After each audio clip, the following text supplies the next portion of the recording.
அனைவருக்கும் வணக்கம். பொதுவாக எழுத்தாளர்களை பற்றி யோசிக்கும்போது இல்லை பேசும்போது எனக்கு முக்கியமாக தோன்றது ஒரு விஷயம் தோணும். யான் பெற்ற இன்பம் பெருக இந்த வையகம். பொதுவாக எழுத்தாளர்களுடைய அடிப்படையிலே ஒன்றை பெற்று அதை எல்லோருக்கும் கொடுப்பது தான் ஒரு எழுத்தாளர்கள் செய்து கொண்டிருக்காங்க. ஆனால் பெறுவது மட்டும் இல்லை. நீங்கள் பெற்றவர் அப்படின்னாலே படைக்கிறவர்னு அர்த்தம். அப்போ பெறுவதுங்கிறது யாம் பெற்ற இன்பம்ங்கிறது தான் படைத்த இன்பத்தை எல்லோருக்கும் கொடுக்கிறது அப்படின்ட்டு. இது பொதுவாக எழுத்தாளர்கள் சொல்லலாம். ஆனால் எல்லா எழுத்தாளர்களும் குறிப்பிட முடியுமான்னு தெரியல. ஆனால் அதுக்கு முற்றிலும் தகுதியான அவரை பற்றி யோசித்தாலே எனக்கு அதுதான் தோணும். யான் பெற்ற இன்பம் பெருக இங்கே வையகங்கிறது தான் அவரை பற்றிய ஒரு சுருக்கமான ஒரு முன்னுரையாக இருக்கும்னு எனக்கு தோணுது. ஏன்னா 40 வருடமாக எனக்கு அவர் தெரியும்.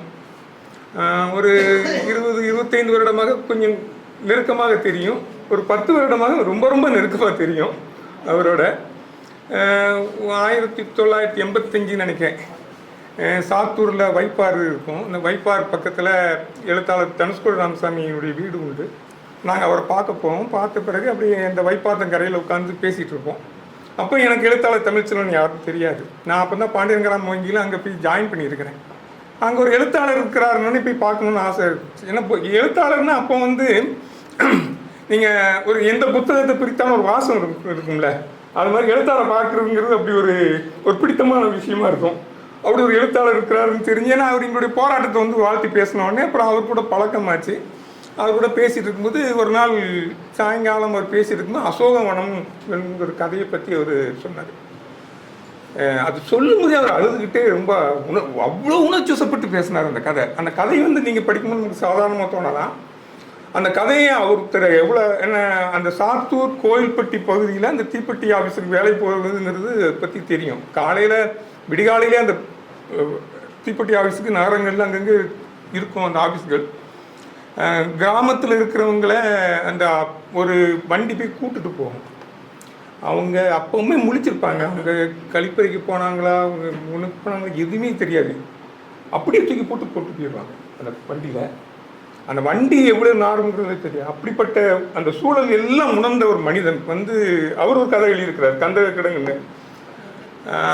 அவர் இந்த கதையை பற்றி இந்த கதை அப்படி தான் ஆரம்பிக்கும்.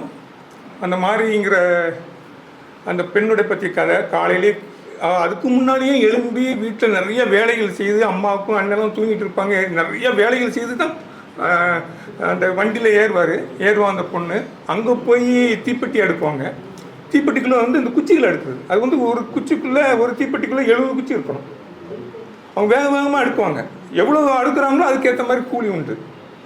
அந்த கணக்குக்குள்ளே வரும்போது ஏதோ பேசிகிட்டு இருந்தோன்னே கடுமையாக சத்தம் போடுவார்.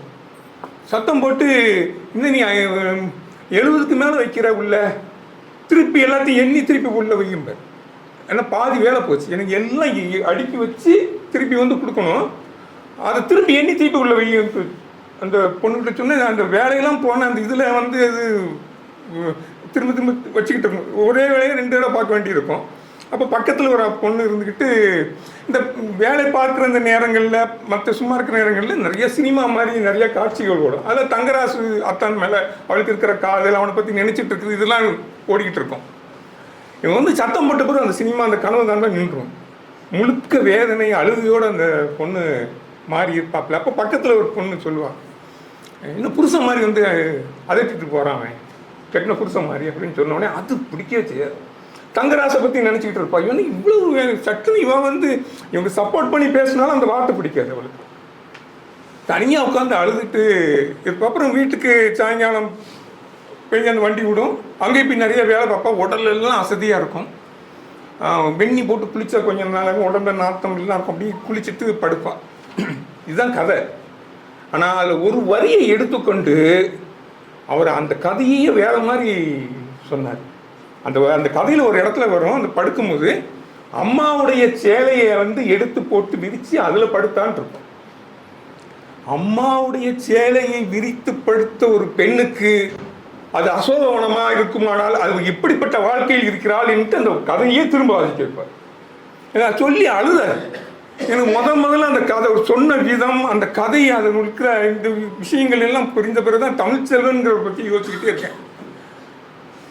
கோயில்பட்டியில் வந்து ஒரு நாடகம் போடுறாங்க, சிருஷ்டி கலையிலேருந்து அப்படின்னு கலைக்குழுன்னு அங்கே வச்சு ஒரு நாடகக்குழு இருந்துச்சு. அந்த நாடகக்குழுவில் போய் நாடகம் பார்க்குறதுக்கு போயிருந்தோம். அப்போ தமிழ்ச்செல்வன் இருப்பார்னு எனக்கு தெரியாது. அந்த நாடகம் நடந்துகிட்டு இருக்கும்போது அதில் வந்து ஒரு ரோடு போடுற தொழிலாளர்களை வந்து சுரண்டுகிற விரட்டுகிற ஒரு கேரக்டர். அதில் ஒருத்தர் வந்து கடுமையாக அதட்டி விரட்டிட்டு இருப்பார். ஈவு இறக்கமே இல்லாமல் விரட்டிட்டு இருந்தார்.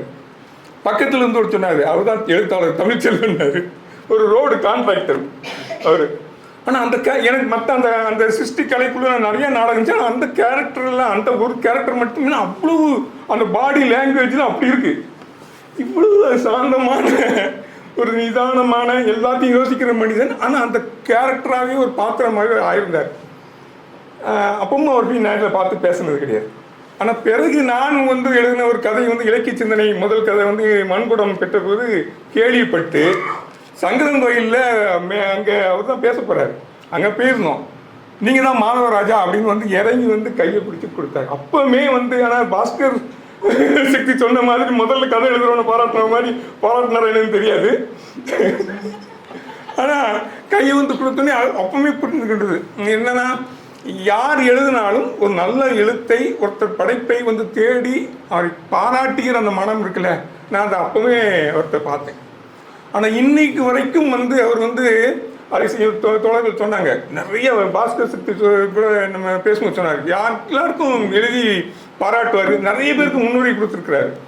அவர் அப்படி நிறைய பேர் எழுத்தாளர்களுக்கு எழுதின முன்னுரைகளை சேர்த்தா இந்த புத்தகத்தோட பெரிய புத்தகமாக இருக்கும். ஒரு 200-300 பேருக்கு அவர் எழுதி கொடுத்துருப்பார்.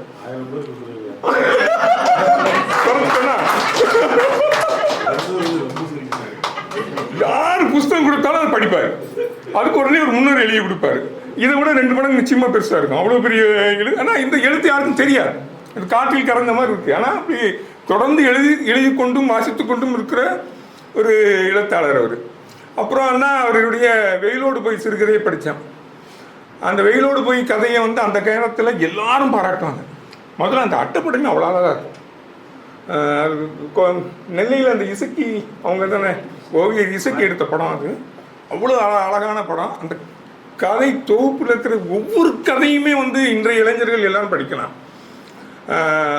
அப்படி ஒரு வாழ்க்கையை மிக நுட்பமாக அழுத்தமாக சொன்னது. அதில் வந்து ஒரு கதை மட்டும் கொஞ்சம் டிஃப்ரெண்ட்டான கதை, மற்ற எல்லாமே வந்து அந்த உழைப்பாளிகள் தொழிலாளர்கள் சம்பந்தமான கதைகளாக இருக்கும். அந்த முதல் தொகுப்பில் நுட்பமான விஷயங்களோடு இருக்கும். மீடியம்னு ஒரு கதை உண்டு. ஏன்னா எனக்கு அந்த கதை ரொம்ப பிடிச்சிருந்துச்சு. அந்த மீடியம் என்கிற கதை ரொம்ப சாதாரண கதை தான். ஆனால் ஒரு மிடில் கிளாஸுடைய மைண்ட் செட் இருக்குல்ல, அது ரொம்ப அழகாக சொல்லிட்டு போயிருப்பார். அது நுட்பமாகவும் சொல்லியிருப்பார். வேற ஒன்றும் இல்லை, ஒருத்தர் வந்து ஜட்டி வாங்கணும்னு அவன் முடிவு எடுப்பான். ஏன்னா ஜட்டி வாங்க வேண்டிய நிலைமை அவனுக்கு வந்துடும். அதுக்கு அதை சொல்கிற விதத்துலேயே வந்து பிரமாதமாக இருக்கும் அந்த கதை. குற்றாலத்துக்கு குளிக்க போனவனுக்கு எல்லாரும் மாதிரியும் அங்கே குளிக்க முடியாமல் திணறுவான். ஜட்டி கொஞ்சம் கிழிஞ்சிருக்கும். உடனே அந்த இடத்துல அவனுக்கு நிறைய கஷ்டப்படுவான். இது மாதிரி அவனுடைய சங்கடங்கள்லாம் சொல்லி எப்படியாவது வாங்கிறது இந்த மாதம்னு சொல்லி முடிவெடுத்து அந்த ஆஃபீஸில் வேலை பார்க்குற ஒரு பியூன் கிட்ட ஒரு 50 ரூபாயும் 35 ரூபாய் எவ்வளோ கடன் வாங்குவாப்பில். கடன் வாங்கி கடையில் போய் நிற்பாப்பில். அவன் ஒவ்வொரு ஜட்டியாக எடுத்து போட்டுக்கிட்டே இருப்பான். இவன் கையில் இருக்கிற அந்த 25 ரூபாய் எவ்வளோ அதுக்கு வந்து ஈடாக வராது. இவன் அதுக்குள்ளே கட்டிக்கிட்டே இருப்பாப்புல. அவனும் எடுத்து பார்த்துக்கிட்டே மாற்றி எடுத்து போட்டுக்கிட்டே இருப்பான். ஒரு ஸ்டேஜில் என்னவே வேணும் அப்படின்னு சத்தம் போடுவான். இவனுக்கு அந்த அவமானம் ஆயிரும். சட்டுன்னு பக்கத்தில் ஒரு கைக்குட்டியை கொடுத்து அது எவ்வளோ 20 ரூபா அதை வாங்கிட்டு போயிடுவான். அவ்வளோதான் கதை. மீடியம்னு அந்த கதை. அந்த அந்த தொகுப்பினுடைய எல்லா கதையும் அருமையாக இருக்கும். அப்போ நிறைய எதிர்பார்ப்புகள் நிறைந்த அந்த நேரத்தில் வந்து என்ன சொன்னாங்கன்னா, தமிழ்ச்செல்வன் வந்து அடுத்த தொகுப்பை வெளியிட போகிறாரு. அவர் வந்து கொஞ்ச நாளாக அவர் எழுதணும்னா என்ன செஞ்சிட்டோம்னா தலைமறை ஆகிடுவார். அவர் எல்லாருக்கும் தெரிகிற மாதிரி இருந்தாருன்னா ஏதாவது ஒரு இயக்கத்துலையோ யாராவது கூட்டத்திலையோ எங்கேயோ போய்கிட்டே இருக்க வேண்டியிருக்கும். தலைமறை ஆகிடுவார். இப்பவும் தலைமறை இருந்தால் அடுத்த புத்தகத்தை கொண்டு வர போகிறார்.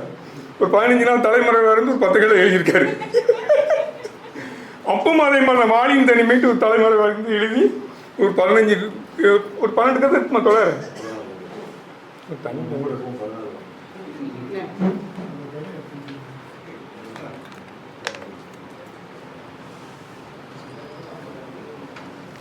ஆனால் அந்த கதை தமிழ் இலக்கிய உலகத்தை அன்னைக்கு ஒரு புரட்டி போட்ட ஒரு சிறு தொகுப்பாக அந்த வாலியின் தனிமை இருந்தது. அந்த வாலியின் தனிமையில் அந்த நேரம் வந்து இந்திய சுதந்திர போராட்டம் குறித்து நிறையா அவர் என்ன படிக்கிறார் அதுதான் வந்து அவர்கிட்ட சொன்னேன். யாம் பெற்ற இன்பம் என்பதை அவர் வந்து எல்லாருக்கும் கொடுத்துக்கிட்டே இருப்பார். அந்த நேரத்தில் வந்து இந்திய சுதந்திர போராட்டம் குறித்த நிறைய தகவல்கள், நிறைய புத்தகங்களை படித்து அந்த கதைகளில் நிறைய கதைகளில் வந்து இந்திய சுதந்திர போராட்டத்தின் சுவடுகள் இருக்கும். மங்கள் பாண்டையை பற்றி இருக்கும். அவர் வந்து தபால்காரன்லாம் அப்படின்னால வந்து காடுகளுக்குள்ளே இந்த ஓடி போய் கொடுக்க போவாங்க. அதுவும் அதை பற்றி தான் இருக்கும். அந்த அந்த அந்த மொத்த கதைகளுமே அது நிறைய இருக்கும். இன்னொரு முக்கியமான விஷயம் வந்து காதல் சம்பந்தமாகவும் ஆண் பெண் உறவு சம்பந்தமாகவும் மிக நுட்பமாக எழுதப்பட்ட ஒரு தொகுப்பு வந்து வாலியின் தனிமை. அதில் வந்து நீங்கள் மொத்தமாக படிக்கும்போது கொஞ்சம் யோசித்து பார்த்தா தெரியும். 2 பேர் காதலிப்பாங்க, அவங்க சேர்ந்து வாழ்வாங்க, அதில் திருப்தி இருக்காது. 2 பேர் இன்னொரு கதையில் 2 பேர் காதலிப்பாங்க, 2 பேரும் பிரிஞ்சிருவாங்க, வேறு வேறு கல்யாணம் பண்ணுவாங்க, அவங்களும் சந்தோஷமாக இருக்க மாட்டாங்க. அப்புறம் ஒருத்தர் காதலிச்சிருச்சு இன்னும் அது மாதிரி மாறி மாறி பெர்மிட்டேஷன் காம்பினேஷன் ஒரு 4-5 சாட்டியங்களை உருவாக்கி ஒவ்வொன்றும் ஒரு கதை. 5 கதைகள்லையுமே வந்து அவங்க வந்து திருப்தி இல்லாமல் இருப்பாங்க. எது சரிங்கிறது நம்ம வந்து அந்த கதையோட ஒவ்வொரு கதையும் தனியாக பார்க்காம சேர்த்து பார்த்தால் அது வேறொரு தளத்துக்கு அந்த வாலியின் தனிமையை கொண்டு செல்லும். அதில் வந்து மிக முக்கியமான இன்னொன்று எல்லாரும் நுட்பமாக எழுத்துக்கு சொந்தக்காரன்னாங்க. அதோடையும் மிக முக்கியமான ஒன்று வந்து தமிழில் நகைச்சுவையாக அந்த வார்த்தைகளை படிக்கும்போதே குபீர்னு சிரிச்சிருவோம். அப்படி சிரிப்பு வந்து அந்த கதைகள் அந்த வாலியின் தனிமையில் நிறைய இருக்கும். தமிழ் எழுத்தாளர்கள் அவ்வளவு நகைச்சுவையும் மிக்க ஒரு எழுத்தாளர் வந்து புதிய புத்தகத்தை பார்த்துருக்கலாம், இன்னும் சில பேர்கிட்ட பார்க்கலாம், சில இடங்கள் இருக்கும். ஆனால் ஒரு கதை முழுக்க வந்து படித்து நீங்கள் விழுந்து சிரிப்பீங்க. ஆனால் அந்த சிரித்த பிறகு ஒரு பெரிய மௌனம் உங்கள்கிட்ட வரும். அப்படி ஒரு கதை வந்து அதில் வெளிரிய முத்தம்னு ஒன்று இருக்குது. அது வந்துன்னா முதல் முத்தம் சம்பந்தமாக எல்லாருக்கும் நிறையா, ஏன்னா நிறைய புரிஞ்சிருப்போம், கதையை பார்த்துருப்போம், சினிமாவில் பார்த்துருப்போம். முதல் முத்தம் என்பது சம்பந்தமாக, அது கொடுப்பது சம்பந்தமாக, பெறுவது சம்பந்தமாக நிறைய யோசிச்சிருப்பாங்க. அந்த கதையில் என்னன்னா ஒரு ஹோட்டல், அது ஒரு ஃபேமிலி ரூமு, வெயிட்டருக்கு பணம் கொடுத்து வெயிட்டர் திரும்பி வரணும், அது குறைந்த அவகாசம். அந்த நேரத்தில் அவர் பக்கத்தில் உட்காந்துருப்பான். ஒரு முத்தம் கொடுத்துடணும்னு இவன் யோசித்து அதற்கான இதோட பக்கத்தில் நெருங்குவான். இவன் பக்கத்தில் போகும்போது அவன் வேற ஏதோ நினச்சி திரும்பிடுவான். இவன் சரியாக முகத்தில் கொடுக்க முடியாமல் அந்த காதோரத்தில் இந்த முடியெல்லாம் சேர்த்து ஒரு முத்தம் கொடுத்துருவான். குறி தப்பிடுவான். கரெக்ட், இந்த வார்த்தை தான் கரெக்ட். அந்த வார்த்தையை விட்டுட்டு குறி தப்பின்னு இருக்கும். அந்த குறி தப்பி என்று சொன்ன உடனே நம்ம சிரிப்பு வந்துடும் அந்த கதையில். அந்த கதை அதுக்கப்புறம் யோசிச்சு பார்ப்பான், அது சரியே செய்ய முடியாது. முதல் இப்படி ஆகிப்போச்சு அவனுக்கு. அப்புறம் அந்த கல்யாணம் ஆயிரும். கல்யாணம் ஆன பிறகும் நீங்கள் ஒவ்வொரு கட்டத்திலும் அவங்களுடைய ஆண் பெண் உறவுகளுக்குள்ள நிகழ்வுக்கூடிய ஒவ்வொரு நிகழ்வும் வந்து அவ்வளோ சிரிக்க வைக்கும். அவன் வந்து கொஞ்ச நாள் ஆன உடனே கல்யாணம் ஆகி உங்களுக்கு என் மேலே பிரியமே இல்லைன்னுவான். என்னடா போச்சு இவ்வளோ பிரியம் இல்லைன்னு பிரியத்தை காட்டணும்னா எப்படி இருக்க கட்டி பிடிப்பான். எவ்வளோ அவன் வலிக்குதுப்பா. கொஞ்ச நேரம் கழிச்சு ரொம்ப நேரம் பிடிக்க முடியாது, விட்ட உடனே இவ்வளோதானா இப்படி அந்த கதையை முழுக்க போனீங்கன்னா ஒவ்வொரு கட்டத்திலும் ஒன்று நீளம், அப்புறம் குழந்தை பிறக்கும். ஒவ்வொரு காலகட்டத்திலும் அந்த பிரியம்ங்கிறது எப்படி வந்து இல்லாமல் போய்கொண்டே இருக்கிறது. அது இருக்கிற மாதிரி தோணும், ஆனால் இல்லாமல் போய்கிட்டே இருக்கும். அந்த மொத்த கதையும் படிக்கும்போது மிகப்பெரிய நகைச்சுவையாக இருக்கும் ஒவ்வொரு நிகழ்வும். ஆனால் கதை படித்து முடித்த பிறகு எதையோ இழந்த மாதிரி நம்ம எல்லாருமே ஃபீல் பண்ணுவோம். அப்படி ஒரு அற்புதமான கதை அது. இப்படி அந்த 2 தொகுப்பையும் தமிழ் இலக்கிய உலகமே பேசிச்சு, கொண்டாடிச்சு. தமிழ்ச்செல்வன் யாரு என்பதை எல்லாருக்கும் சொல்லிச்சு. ஆனால் அதுக்கப்புறம் அவர் சிறுகதை எழுதலை ரொம்ப காலமாக. ஆனால் நாம் அதை வந்து அவர் எழுதவே இல்லை என்று நம்ம நினைச்சிட முடியாது. அவர் எழுதாத காலங்கள், நாட்கள், படிக்காத நாட்கள் இருக்கவே இருக்காதுன்னு நான் நினைக்கிறேன். ஏன்னா அவர் அதுக்கப்புறம் தான் அறிவொளி இயக்கத்துக்கு போனார். அறிவொளி இயக்கத்தில் அனுபவங்களை வந்து இருளும் மொழியும் எழுதினார். அவர் மக்களிடம் அவர் எதை எழுதினாலும் எதை பெற்றாலும் ஒரு அனுபவத்தை பெறுகிறாரு அறிவொளி இயக்கத்தை. அது வந்து ஒரு புத்தகம் எழுதி எல்லாருக்கும் கொடுத்துருவார். அங்கிருந்து கிடைச்சது தான் தெய்வத்தின் சாட்சிங்கிற புத்தகங்கள். ஒரு 18-30 பேர் பெண் தெய்வங்களை பற்றி ஒரு புத்தகங்கள் இருக்கிறார், தெய்வமே சாட்சின்னு. அந்த தெய்வமே சாட்சியில் எல்லா பெண் தெய்வங்களும் அந்த சமூகத்தால் அந்த ஊரில் கொலை செய்யப்பட்ட பெண்களாக தான் இருக்கிறாங்க. அந்த நாட்டார் தெய்வ வழிபாடில் அது எவ்வளோ முக்கிய பங்கு வகிக்குது, அதுக்குள்ளே இருக்கிற சமூக அமைப்பு என்ன, அது என்னுடைய அரசியல் என்ன என்பதெல்லாம் ரொம்ப தெளிவாக சொன்னோம். எத்தனை பேர் படிச்சிருக்கோம் தெரியாது, ஆனால் மிக முக்கியமான புத்தகம். அதில் நிறைய ஒவ்வொரு பெண் தெய்வத்தை பற்றி ஒரு கதை இருக்கும். அதில் அரசாயி சீலக்காரியா, அரசாயி சீலக்காரி, அரசாயி சீலக்காரின்னு ஒரு சாமி பேர். அது சுருளிபுத்தூர் பக்கத்தில்.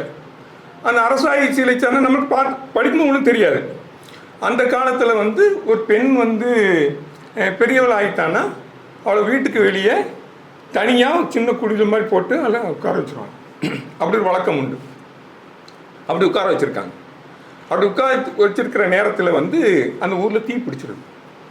தீ பிடிச்சோன்னா அந்த வீட்டில் இருக்கிற தெருவில் இருக்கவங்க தங்களை காப்பாற்றுக்கு எல்லாரும் ஓடிடுறாங்க. அந்த பெண் மட்டும் போகவே இல்லை. திடீர்னு அவங்க அம்மாவுக்கு நினைப்பு அவள் ஐயோ அப்படின்ட்டு மகளை பார்க்க ஓடி வர்றாரு. கொடுத்த ஃபுல்லாக எரிஞ்சு அவளும் எழுதிக்கிறார். அவள் உடுத்திருந்த அந்த சீலையின் ஒரு பகுதி மட்டும் கிடைக்குது. அந்த பகுதியை எடுத்து வைத்துக்கொண்டு காலங்காலமாக அதான் அவள் பேர் அரசாயி சீலைக்காரின்னு ஒரு தெய்வமாக கும்பிட்டுக்கிட்டே இருக்காங்க. இதை சொல்லி இதை முடிச்சிடலாம். ஆனால் அது தமிழ் சொன்னால் அதுக்கு சொல்ல மாட்டார். ஏன் சிறந்தா அப்படின்னு ஒரு கேள்வி வைப்பார். பொதுவாக நம்ம உடனே எல்லாரும் ஓடிட்டாங்க, தீயை பார்த்தோன்னே எல்லாரும் ஓடிட்டாங்க, மறந்துட்டாங்க அப்படின்ட்டு அது ஒரு சாதாரணமாக போயிடும். ஆனால் அவர் சொல்லுவார், அப்படி ஆகலை. ஒரு தீட்டு பெண் பெருவிழானவன் தீட்டுன்னு ஒரு இடத்துல போய் தனியாக உட்கார வச்சு அவள் வெளியே வரக்கூடாதுன்னு அவளையே சம்மதிக்க வச்சு உள்ளே உட்கார வச்சாங்கல்ல, அந்த சமூகம் தான் குற்றவாளி, அவள் கொலை செய்யப்பட்டாலும் எழுதியிருப்பார். இப்படி இந்த 30 கதைக்கும் பின்னால அவருடைய ஒரு பார்வை இருக்கும், ஆள வைக்கும். இந்த சமூகம் குறித்த நாம் பார்க்காத சில இடங்களுக்கு கொண்டு செல்லும், வேதனையை அடைய வைக்கும், கோபம் கொள்ள வைக்கும். அப்படி ஒரு புக்கு அது, தெய்வமே சாட்சின்னு. இத்தனை பேர் படித்தோம் தெரியும். ஆனால் மிக முக்கியமான அவர் எல்லா காலங்களிலும் எழுதி கொண்டே தான் இருந்திருக்காரு. அவர் பெற்ற அனுபவத்தை, யான் பெற்ற இன்பம் துன்பமோ எதுவோ படைப்பதை அவர் சொல்லிக்கிட்டே இருக்கிறாரு. அதுதான் அறிவொளி இயக்கத்திலிருந்து அவர் 2 புத்தகம் எழுதினார். தொழிற்சங்கத்தில் அவர் பணியாற்றலை வச்சு ஜிந்தாபாத் ஜிந்தாபாத்னு எழுதினார். எந்த அனுபவம் கிடைக்குதோ அந்த அனுபவத்திலிருந்து அது புத்தகமாக்கி எல்லாருக்கும் கொடுத்துக்கிட்டே இருப்பார். அப்படி ஒரு தன்மை அவருக்கு உண்டு. அவர் மனிதகுல வரலாறு பற்றி கொஞ்ச நாள் கூட்டங்களில் பேசிகிட்டே இருந்தார். தோழர் என்ன செய்வார்னா அது குறித்து ஒரு ஸ்லைடு தயார் பண்ணுவார். ஏன்னா பேசுகிறா எத்தனை பேர் கேட்பாங்க தெரியாது. அது ஒரு படைப்பாளிக்கு தான் அது தெரியும். இது பேசி ரீச் ஆகணும், அவங்க கேட்கணும் அப்படின்னா அதை ஒரு ஸ்லைட் ஷோ மாதிரி ரெடி பண்ணி ஒரு பெட்டி நிறைய எடுத்துக்கிட்டு, அப்போ பஸ்ஸு தான் சின்ன சின்ன ஊருக்கும் பஸ்ஸு தனியாக அந்த பெட்டியை தூக்கிக்கிட்டு போய் ஒவ்வொரு இடத்துலையுமே போட்டு அந்த மனிதகுல வரலாறு பற்றி பேசுவார். அந்த மனிதகுல வரலாறுன்னு பேசுறதுலேயும் அவர் ஒரு அது அவ்வளோ சுவாரஸ்யம் சொல்லுவார். அந்த கண்டம், இந்த ஆகாயம், அதுலேருந்து ஆரம்பிப்பார்.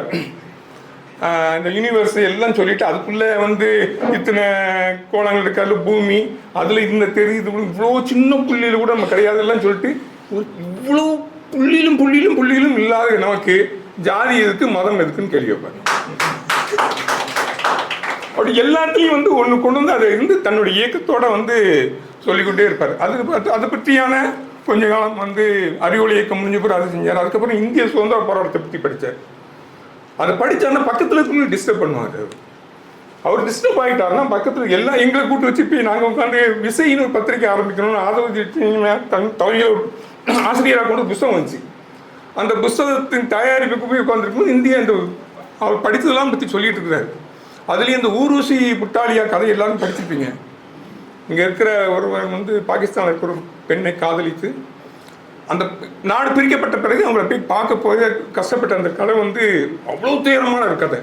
ஊர்வசி புட்டாலியா இருந்த கதை. அந்த கதையை சொல்லும்போது நான் நம்ம இயக்குனரும் பாஸ்கர் சக்தியும் நம்ம எழுத்தாளர் சொல்லும்போது உணர்ந்ததை நானும் உணர்ந்திருக்கேன். அழுதுவார், டக்கு பேசிக்கிட்டே இருப்பார். அப்படி கரைஞ்சி அந்த அந்த கதையை முழுசாக சொல்லவே முடியல, ஏங்கி அப்படி அழுதுருவார். பல தடவை பார்த்துருக்கேன். நாங்கள் அப்புறம் பாப்பாப்பட்டி அவர் தமிழ்நாடு முற்போக்கு எழுத்தாளர் சங்கத்தினுடைய மாநில பொதுச்செயலாளராகி தமிழ்நாட்டில் ஒரு கலை இலக்கிய அமைப்பாக மட்டும் இருந்தால் போதாது, ஒரு பண்பாட்டு தளமாகவும் இந்த அமைப்பு இருக்கணும்னு சொல்லி பாப்பாப்பட்டி கீரிப்பட்டியில் 10 வருஷமாக வந்து தலித் மக்களுக்கு ஒதுக்கப்பட்ட அந்த தேர்தல் நடைபெறாமலே இருந்துச்சு. அதை எதிர்த்த ஒரு இயக்கத்தை ஆரம்பிப்பது எழுத்தாளர் சங்கம் முன்னெடுத்து அவர் முதல் பொதுச் செயலாளர் ஆனோடனே எடுத்த முதல் இயக்கம் அது. அதை பற்றி ஒரு டாக்குமெண்ட் நாங்கள் எடுத்தோம், இதுவே ரீதியாக சொன்னேன். அதுக்காக பேட்டி எடுக்க அவர் வீட்டுக்கு போயிருந்தோம். அவர் பேசிக்கிட்டே இருந்தார், அந்த பிரச்சனை எல்லாம் பேசிக்கிட்டே இருந்துட்டு ஒரு இடத்துல மெல்ல சொல்கிறார், சாதாரண நம்மளை மாதிரி அவங்க யோசிக்கவே முடியாம மாட்டாங்க தலித் மக்கள் அப்படின்னு சொல்லிகிட்டே வந்த ஒரு கடத்தில் இந்த தெருக்குள்ளே பார்த்தோன்னே நம்ம போயிடுவோம். ஆனால் தலித்துக்கு அப்படி கிடையாது. இந்த தெருக்குள்ளே நான் போக முடியுமான்ட்டு ஒவ்வொரு தெரு பார்த்தா இந்த தெருக்குள்ளே நான் போக முடியுமா, இந்த குளத்தில் நான் குளிக்க முடியுமா, இந்த பள்ளிக்கூடத்தில் நம்ம படிக்க விடுவாங்களான்ட்டு எதை பார்த்தாலும் தனக்கு அங்கே இடம் உண்டா, தனக்கு இடம் உண்டான்னு யோசித்து கொண்டே இருப்பான்னு சொல்லிக்கிட்டே வந்தவர் அப்படியே அழுதுட்டார். அப்படியே ஒரு 10-5 நிமிஷம் அப்படியே பார்த்து கேமரா ஓடிக்கிட்டே இருந்துச்சு. அவர் அழுதா நிப்பாட்டவே இல்லை. அவ்வளவு இலகிய அந்த அந்த அந்த ஒரு வழியை தன் வழியாக பெறுவார். அந்த தன் வழியை மற்றவர்களுக்கு அப்படியே வந்து கொடுக்கணும் அப்படின்னு முயற்சி பண்ணுவார். இதுதான் வந்து அவர் வந்து இலக்கியமாக மட்டும் இல்லை, ஒரு இலக்கியத்தை ஒரு இயக்கமாகவே வந்து முன்னெடுத்தார். தான் பெற்ற எல்லாவற்றையும் வந்து கடத்துவது என்பது தான் அவருடைய வாழ்வில் வந்து யான் பெற்ற இன்பம் பெருகுங்க வையகம் தான். அப்படி எழுதிக்கொண்டே வந்தவர் வந்து சமீபத்தில் வந்து ஒரு புஸ்தகம் வந்து 2021 தொகுப்பு போட்டிருக்காரு. அந்த தொகுப்பில் வந்து அவரை எடுத்த நேர்காணல்கள் பேட்டிகள் எல்லாம் தொகுத்துருக்குறாங்க. கேட்டதால் சொல்ல நேர்ந்ததுன்னு ஒரு புத்தகம் உண்டு. அதில் வந்து சிறுகதைகளை பற்றி ஒரு பேட்டி இருக்குது.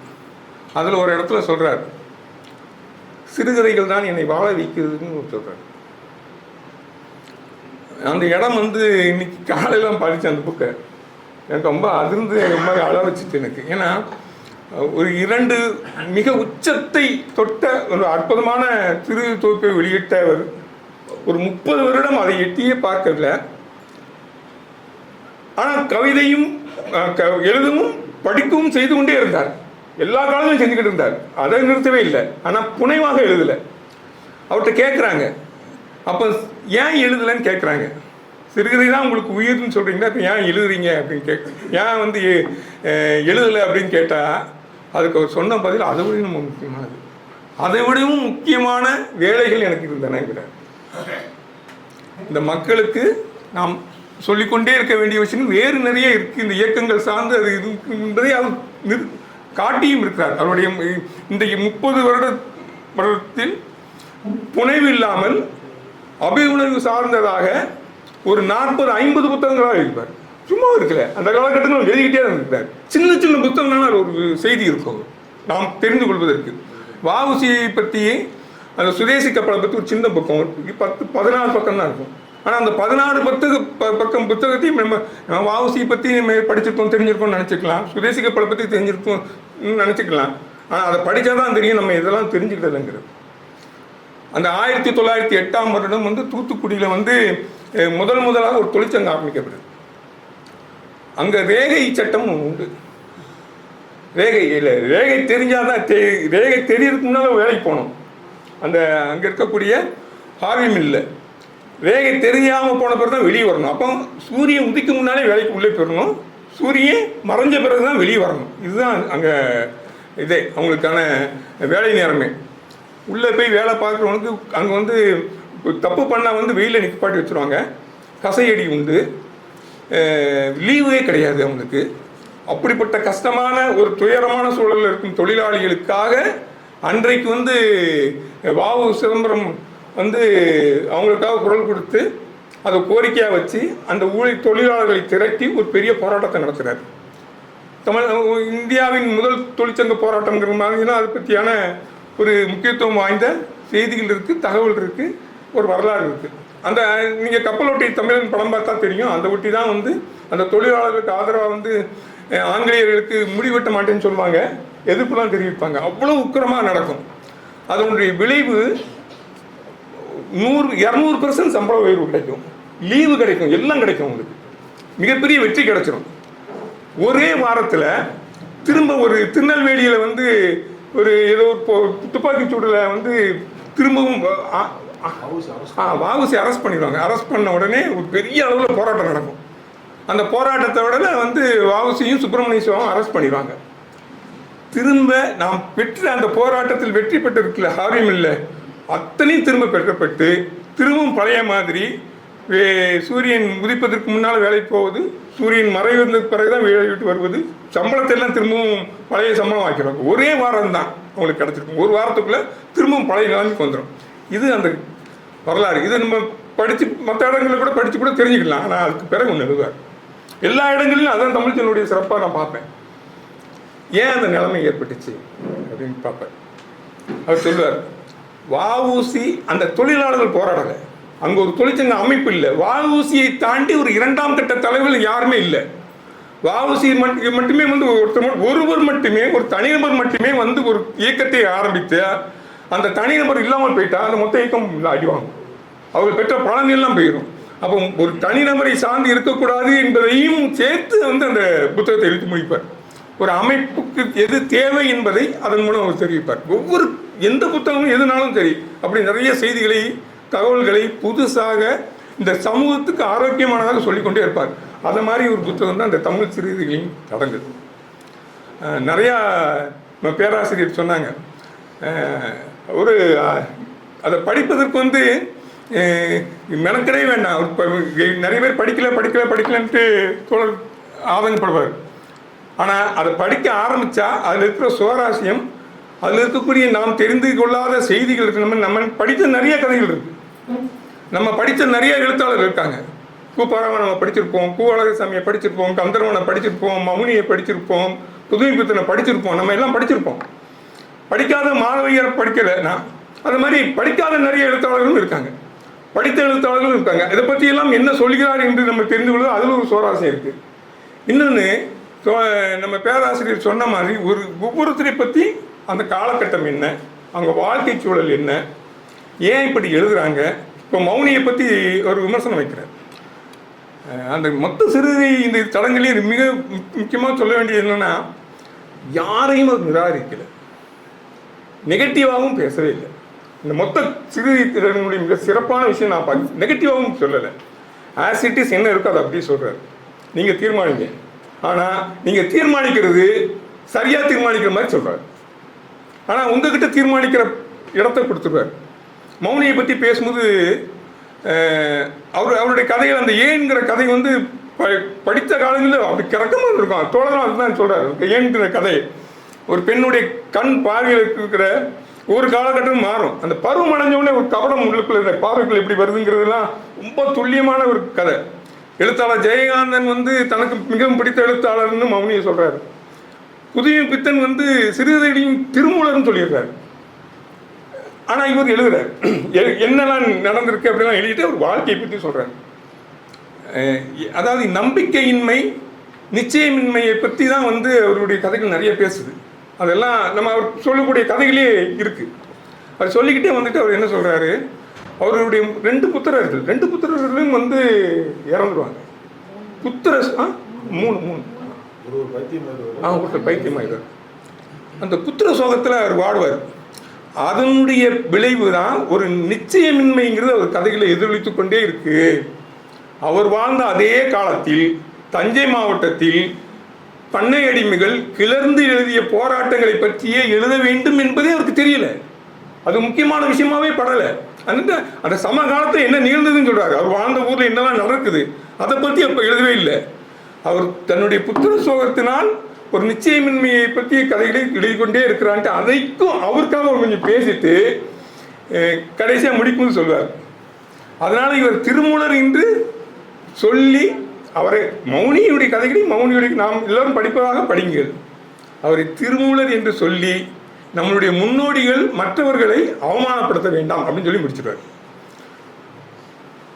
ஒவ்வொரு இடத்துலையும் வந்து ஒவ்வொரு எழுத்தாளர்களையும் பற்றி அவர் பேசுவது, அறிமுகப்படுத்துவதிலிருந்து நாம் நிறைய படிக்க முடியும். இன்னொன்று, இதை படித்து முடித்த உடனே வந்து நாம் தேடி சில எழுத்தாளர்களை படிப்போம். நம்ம இப்போ சா கந்தசாமி அதை ஒரு எழுத்தாளர் பற்றி ஒரு அனலைஸ் பண்ணுறது அதே ரொம்ப சிறப்பாக இருக்கும். சா கந்தசாமி ஒரு 60 சிறுகதை எழுதியிருக்கிறேன். அந்த 60 சிறுகதையிலையும் பற்றி அவர் பேசலாம். ஆனால் அதனுடைய தன்மைகளை சொல்கிறார். சொல்லிகிட்டே வந்தவர் என்ன சொல்கிறாரு, அவருடைய கதைகளில் நிறைய சிறுவர்களை பற்றி எழுதுகிறாரு அப்படின்னு சொல்கிறார். அதில் ஒரு கதையாக வந்து தக்கையின் மீது 4 கண்கள், எல்லாரும் படிச்சிருப்பாங்க. அந்த தக்கையின் மீது 4 கண்கள் கதையை பற்றி பேசுகிறார். பேசிட்டு அதே மாதிரி இன்னும் 2-3 கதையை சொல்லிட்டு இதெல்லாம் சிறுவர்களை பற்றிய கதை அப்படிங்கிறார். அடுத்தது அவரே ஒரு கேள்வி எழுப்புறார். நம்ம படிக்கும்போது நாம் அதை பற்றி சிந்திக்கிறது, ஏன் சிறுமிகளை பற்றி எழுதவில்லை அப்படின்னு கேள்வி கேட்கிறார். அப்படி ஒரு கேள்வி கேட்டு போயிடுறாரு. ஆனால் நம்ம அதை பற்றி யோசிப்போம். அதுக்கு அடுத்தது அந்த 60 கதைகள்லையும் நிறைய கதைகள் வந்து எல்லா கதைகளிலுமே ஆண் பெண்கள் இருக்காங்க. அந்த 60 கதைகளையும் கதை சொல்லப்படுவது ஒரு ஆணின் பார்வையிலிருந்து சொல்லப்படுகிறது, இல்லை ஆணையே சொல்கிறான். அப்படியான கதைகளாக இருக்குது. ஏன் ஒரு கதையை பெண் சொல்லவில்லை, பெண் சொல்வது மாதிரி ஏன் எழுதவில்லை அப்படி ஒரு கேள்வி கேட்டு அவர் போயிடுவார். அதுக்குள்ள போய் ரொம்ப வந்து உங்களை வந்து யோசித்து அதில் அவருடைய பதிலாக அவனுக்கு சின்ன கேள்வி மட்டும் வச்சுட்டு போயிடுவார்.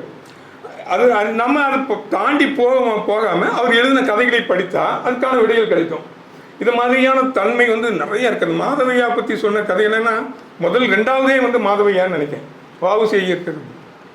வ.உ.சி. ஐயருடைய இந்த குருகுலம் பற்றிலாம் நம்ம எல்லாருக்கும் தெரியும். அவர் ஒரு ஜாதியாக ஒரு உயர் ஜாதியில் இருந்துக்கிட்டு அந்த ஜாதிய அபிமானத்திலேருந்து விடுபட முடியாதவராக அவருடைய வாழ்க்கை இருக்குது. அதுக்கு அடுத்த மாதவையரை வந்து மாதவையாவை மாறின பிறகு அவர் வந்து முற்றிலும் நம்ம பேராசிரியர்னு சொன்னாங்க, தன் சொந்த ஜாதிக்கே துரோகம் அளிப்பது, அது ஜாதியை பற்றியான உயர்வான பெருமிதங்கள் இல்லாமல் இருப்பது, அப்புறம் பாலின சமத்துவத்தை முன்வைப்பது என்பதை அந்த காலத்திலே அவர் வந்து முன்வைச்சிருக்கிறார். அது மாதிரி அந்தந்த காலகட்டத்தில் விந்தனை பற்றி பேசுகிறார். அவர் அந்த காலகட்டத்தில் அவர் எப்படி ஒரு இடதுசாரி எழுத்தாளராக அவர் இருந்தார்னு. அப்புறம் ஜெயகாந்தனை நம்ம படிச்சிருப்போம் நிறையா. ஜெயகாந்தனை பற்றி எல்லாரை பற்றியும் எழுதுவதில் நாம் நிறைய அவர்களை படித்த கதையை திரும்ப படிக்கணும்னு ஆசை வரும். படித்த கதை இன்னொரு படிக்கணும் இப்படி சொல்லியிருக்கிறாரு அப்படின்னு தோன்றுறது. மொத்த அந்த புத்தகத்திலையும் இருந்து நான் படித்து கொண்டது, நான் தெரிந்து கொண்டது என்னென்னா, அவருடைய வாழ்க்கை அவருடைய முறையில் சற்றும் பிசகாமல் தான் அந்த புத்தகம் வந்ததாக நான் பார்க்குறேன். தான் பெற்றதை, தான் படித்து பெற்ற இன்பத்தை இந்த வையகமும் பெறட்டும் தான் அந்த புத்தகத்தை அவர் எழுதியிருக்கிறார். நான் எப்படி பார்த்தோமே அவருடைய எல்லாமே அப்படித்தான். அவருடைய சிறுகதையினாலும் சரி, எந்த இலக்கியம்னாலும் சரி, அவருடைய இயக்கம்னாலும் சரி, அவர் எழுதின எல்லா புத்தகங்களும் தான் பெற்றதை இந்த வையகம் பெறட்டும் அப்படின்னு தான் அவர் எழுதிக்கிட்டே இருப்பதாக நான் பார்க்கிறேன். அப்படிதான் அவர் இயங்கிக் கொண்டே இருப்பதாக நான் பார்க்கிறேன். அதனால்தான் அவர் பெற்ற விருதை நாம் பெற்ற விருதாக நாம் கருதுகிறோம் என்று நினைத்து முடிக்கிறோம்.